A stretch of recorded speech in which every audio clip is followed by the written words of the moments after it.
সম্মানিত শুধু আমরা এখন রয়েছি রিফাতদের বাড়ি। রিফাতকে কত তারিখে যেন কামড়াইছিল? 4 এপ্রিল। 4 এপ্রিল আমাদের খুলনায়, আমরা এর আগে অনেক দাবি করছিলাম যে খুলনায় রাসেল ভাইপার নাই, তবে অবশেষে আমরা বিশ্বাস করতে পারিনি। আমরা যখন ফেসবুকে দেখছিলাম যে একটা পত্রিকায় যে রূপসা একটা ছেলেকে রাসেল ভাইপারে কামড়াইছে, তো আমি সেখানে কমেন্ট করছিলাম যে বিস্তারিত আমাদেরকে একটু জানায়েন যে বর্তমান পরিস্থিতি কি, সাপের ছবিও দেওয়া। তো অনেক ধরনের ভাইপ আছে যে এক জায়গা অতিরঞ্জিত মানুষ অতিরঞ্জিত করে সেটাকে অনেক বড় তিলকে তাল বানায় ফেলে। আসলেই কি রাসেল ভাইপার কিনা? যেমন আমাদের খুলনায় একটা সাপ ধরা পড়ছিল, সেখানে পত্রিকায় রাসেল ভাইপারের ছবি দিয়ে দিছে। তা এরকম বিষয়টা হইতে পারে, আমরা তৎক্ষণিক গায়ে বাঁধাইনি, কারণ ভৌগোলিক অবস্থান অনুযায়ী পদ্মার অঞ্চল থেকে পদ্মা প্রবাহিত যে পানিটা যে অঞ্চল দিয়ে যায় সেই অঞ্চলে রাসেল ভাইপার থাকার সম্ভাবনা আছে। আমাদের এই অঞ্চলে থাকার সম্ভাবনা কম। আমাদের অঞ্চলে দক্ষিণ অঞ্চলের বৃষ্টির পানিটা এটা আমাদের ভৈরব নদী, আতাই নদী, বুড়ি, তারপর আপনার মধুমতি দিয়ে এটা সুন্দরবনে চলে যায়, সুন্দরবন দিয়ে আপনার সমুদ্রে চলে যায়, এবং জোয়ারের সময় লবণাক্ত পানিটা এই অঞ্চলে প্রবেশ করে। সুতরাং এই অঞ্চলে রাসেল ভাইপার থাকার ভৌগোলিক অবস্থান অনুযায়ী থাকার সম্ভাবনা নেই। এইটা ধারণা করে আমরা তখন সেখানে কমেন্ট করছিলাম যে রাসেল ভাইপার থাকার সম্ভাবনা নাই। পরবর্তীতে যখন আমাদেরকে ফোন দেওয়া হইলো যে ভাই রাসেল ভাইপার, সম্ভবত 2 দিন পর আমাদেরকে ফোন দিলে আমরা তৎক্ষণাৎ বললাম যে ছবি দেন, ছবি দিল। তারপর ভাবলাম যে বিষয়টা নিয়ে আমাদের সরজমিনে তদন্ত করা দরকার। আমরা চলে আসলাম, বন বিভাগকে জানালাম, আমরা এসে এখানে তদন্ত করলাম। কিছুক্ষণ পর বন বিভাগে চলে আসলো এবং আমরা সেটা নিয়ে আমরা গবেষণা করলাম, করে আমরা সেটা শিওর হইলাম যে এটা আসলে রাসেল ভাইপার। এবং আমাদের এই অঞ্চলে রাসেল ভাইপার ঢুকছে, বিষয়টা আমাদের কাছে আসলে অবাক করা। তখন আমরা আসার আগেই আমরা একটা আলোচনা করছিলাম যে রাসেল ভাইপারগুলো কিভাবে এই অঞ্চলে প্রবেশ করতে পারে। তার একটা কারণ হইতে পারে, যেমন আমি বলছিলাম যে উত্তরবঙ্গে অথবা ফরিদপুর চরাঞ্চলের কোনো মানুষ সেখান থেকে বাসা পরিবর্তন করছে, বাসা পরিবর্তন করে আসবাবপত্র গাড়িতে উঠাইছে, হয়তোবা তার ভিতরে কোনো কিছুর মাধ্যমে এই সাপটা চলে আসছে। এখন এই সাপটা কি একাই চলে আসছে নাকি সাথে আরও অনেক সাপ চলে আসছে, এইটা নিয়ে আমাদের একটা সন্দেহ ছিল, ডাউট ছিল। তো পরবর্তীতে আমরা এখানে এসে যেটা জানতে পারলাম যে এই সাপটা কিভাবে আসছে, স্থানীয় মানুষের কাছ থেকে আমরা তথ্য নিয়ে জানতে পারলাম যে এই সাপটা মূলত প্রবেশ করছে ফরিদপুরের চর অঞ্চলের যে কাশবনগুলো আছে, আমরা ওই কাশফুল বলি, আমাদের এখানে অনেকে খড় বলে, খাইছে বলে, সেগুলো এই অঞ্চলের যে আপনার পানের বরজ আছে, অর্থাৎ আপনারা সুপারির সঙ্গে যে পানগুলো খান, এই পানের বরজের দেওয়ার জন্য, অর্থাৎ এখানের আর্দ্রতা বজায় রাখার জন্য, সূর্যের অতিরিক্ত তাপ থেকে এটারে রক্ষিত রাখার জন্যই এই ইগুলো দেওয়া হয়, চালগুলো দেওয়া হয়। তো সেগুলো কিন্তু প্রথমে কি করা হয়, চরাঞ্চলে সেগুলো কেটে প্রথমে ওটাকে আটি বেঁধে রেখে দেওয়া হয়। তো রেখে দিলে হয়তো বা তার ভিতরে প্রথমে সাপটা গিয়ে প্রবেশ করছে, রোদ্রের তাপের কারণে ওই ইসের ভিতরে, অর্থাৎ ওই আটির ভিতরে গিয়ে ওরা কিন্তু আশ্রয় নিছে। পরবর্তীতে এনারা কি করছে, এটা মাথায় করে নিয়ে নৌকায় ফেলছে, ট্রলারে করে সরাসরি এখানে নিয়ে আসছে, অথবা গাড়িতে করে নিয়ে আসছে, ট্রলারে করে নিয়ে আসছে একদম সেই চরাঞ্চল থেকে নিয়ে আসার ফলে ওটার মাধ্যমে এটা এখানে চলে আসছে। এখন এটার মাধ্যমে কয়টা আসছে আমরা সঠিক জানি না, এলাকাবাসীও জানে না। দুটো আসলো, একটা উহারতে মারছে, যেটা গুলা খাসির গুলা, সেটা বলে আমরা শুনেছি, কামড়ানোর পরে শুনেছি যে একটা মেরে ফেলাইছে, আর একটা মারতে পারে নাই, সেই একটা মানে এই যে। আচ্ছা, তা একটা ওই রিফাত একদম এই যে এইখানটাই নদী, ছোট একটা নদী, এই নদীটা হচ্ছে কি আপনার ভৈরব নদী, মানসা বাজার। হ্যাঁ, মানসা বাজার একটা ভৈরব নদী। এটা আমাদের মূল যে ভৈরব নদীটা খুলনায় আছে 242 কিলোমিটার, সেই নদীটা না, এটা হচ্ছে গিয়ে রূপসা নদীর একটা শাখা নদী, 18 বেকি নদীর পাড়ি দিয়ে আইসে এইটা ভৈরব নদীর সঙ্গে আর একটা ভৈরব নদীর সঙ্গে সংযুক্ত, যেটা বাগেরহাট যাত্রাপুরে চলে গেছে, তাই না? হ্যাঁ, ঠিক আছে। তো এখন এই নদীটার এইখানেই এই খাইসে বনগুলো রাখা হয়েছিল, সেখান থেকে কিন্তু এই সাপটা এপারে চলে আসে। এখন আমরা তৎক্ষণাৎ ওই দিন এসে যতদূর জানতে পারলাম, শনাক্ত করলাম যে আসলে এটা রাসেল ভাইপার। এবং এটা আমরা সেই সময় বিষয়টা আমরা জানাই অধ্যাপক আবু সাইদ, বাংলাদেশের সর্পদংশন প্রতিরোধ চিকিৎসা মোহাম্মদ আবু সাইদ, এই সাপটার যিনি লেখক, আবু সাইদ এই বিশেষজ্ঞ, এনাকে আমরা জানাই। এনারা কিন্তু তৎক্ষণিক রিফাতকে দেখতে যায় রিফাতের কোন পায়ে কামড়াইছিল? দেখা এই পায়ে দেখা দাগ আছে এখন? দাগ নাই, দাগ নাই, এই যে আছে। তা রিফাতকে ওই সময় কামড়াইছিল, ওর হাফ প্যান্ট পরা ছিল, পাটা এত পরিমাণ ফুলছিল প্যান্ট টাইট হয়ে গেছিল।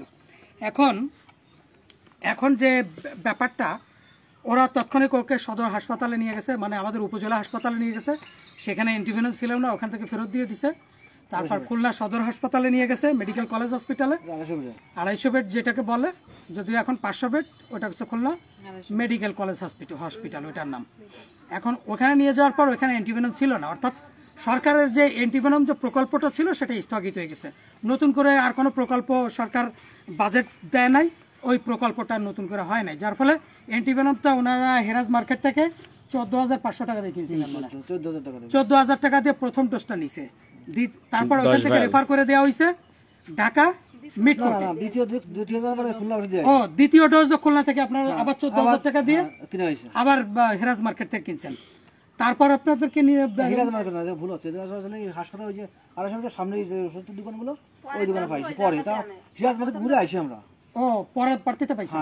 প্রথম ডোজটা পাইছিলেন কোথায়? ওই একই জায়গায় পাইছি, একই জায়গায়। আর দ্বিতীয় ডোজটা ওই একই জায়গায় হেরাজ মার্কেট থেকে ঘুরে, তারপর আবার হেরাজ মার্কেটও পাননি আপনারা? না, আমরা পাইনি।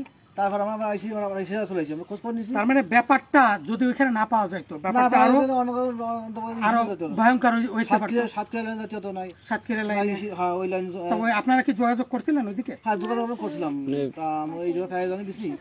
হ্যাঁ, নুন আনতে আনতে পান্তা শেষ। এখন বিষয়টা হয়েছে কি, এর মধ্যে ও কয় ঘন্টা পার হয়ে গেছে? আমরা জানি যে 6 ঘন্টা, 4 ঘন্টা। আমরা হিসাব করে দেখছি 6 ঘন্টা পরে যে অ্যান্টিভেনম পাইছে। হ্যাঁ, আমরা 4 ঘন্টা তো আমরা দিয়েছি, 4 ঘন্টার মধ্যে। সাপে সর্প দংশনের পর আপনারা 4 ঘন্টা পর যে অ্যান্টিভেনম পাইছেন, তাই না? 4 ঘন্টার ভিতরে আমরা 4 ঘন্টা। সাধারণত আমরা যেটা বলে থাকি 1 ঘন্টা 100 মিনিট, 90 মিনিট, 100 মিনিট। হ্যাঁ, তাই বলেছে। তাহলে ওর প্রতি আল্লাহর কত বড় নিয়ামত আছে। 250 মিনিট চলে গেছে, 250 মিনিট। আমরা 100 মিনিট বলি, সেখানে 250 মিনিট পর যে অ্যান্টিভেনম দিছে, তাও কি বলেন তো? Russell's viper. বিশাল ব্যাপার, ভয়ঙ্কর ব্যাপার। যে সাপের আতঙ্কে পুরো সরকারের গতি পর্যন্ত নেমে গেছে, সেই সাপ রাসেলস ভাইপার। তাও খুলনায় আমরা জানি যে নেই, কিন্তু একজনটা কামড়ায় বলেছে, আর সেই ব্যক্তি হচ্ছে গিয়ে যে এই ছেলেটা। বর্তমান অবস্থা তার, আল্লাহ খুব তার ফ্যামিলির বর্তমান অবস্থা। তাহলে এই সেই আমাদের রিফাত। তো এখন হয়েছে কি, আপনি কি করেন বড় ভাই? আমি সাধারণ ব্যবসা করি। ব্যবসা করেন? হকারি ব্যবসা করি। হকারি ব্যবসা। তাহলে আপনি এই প্রথম 2টা ডোজ কিনতে যে আপনার তো একটু সমস্যা হয়েছে? তা তো অবশ্যই, তোমাদের বলেন তো, আমার সাধারণ গরিব মানুষ, এটা কিনতে তো কষ্ট হয়েছে। তা আপনাদের এই পর্যন্ত কি পরিমাণ টাকা খরচ হয়েছে? আমি যদিও সব আবু সাইদ স্যারের কাছ থেকে সব শুনছি, আমি নিয়মিত, উনি আমার প্রত্যেকদিন ফোন দিয়ে যোগাযোগ রাখছে।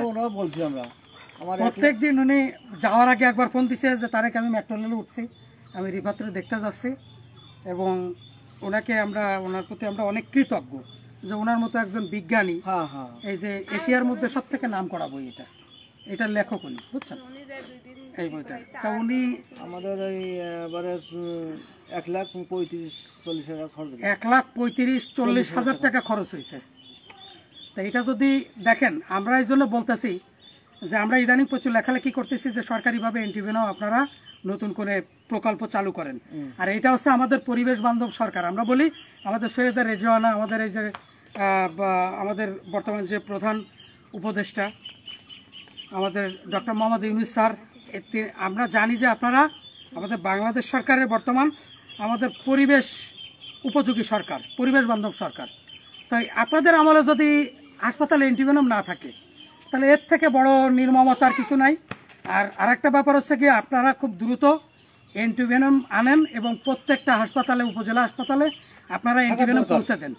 অবশ্যই আপনারা প্রত্যেকটা উপজেলা হাসপাতালে অ্যান্টিভেনম পৌঁছে দেন। আজকে রিফাতের যে পরিস্থিতি, যদি বাইচান্স যদি একটা লোকাল একটা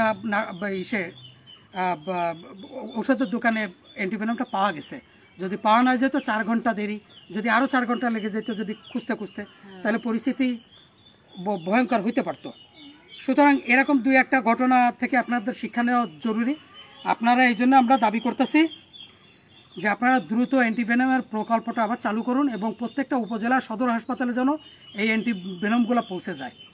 কারণ এনার মতো একজন মানুষের পক্ষে 1,40,000 টাকা দিয়ে ইনি হয়তো বা ধার দেনা করে পারছে, কিন্তু সবাই পারবে কিনা আমরা জানি না। অনেকের পক্ষে হয়তো বা এটা সম্ভব না, আপনার পক্ষে তো এটা সম্ভব।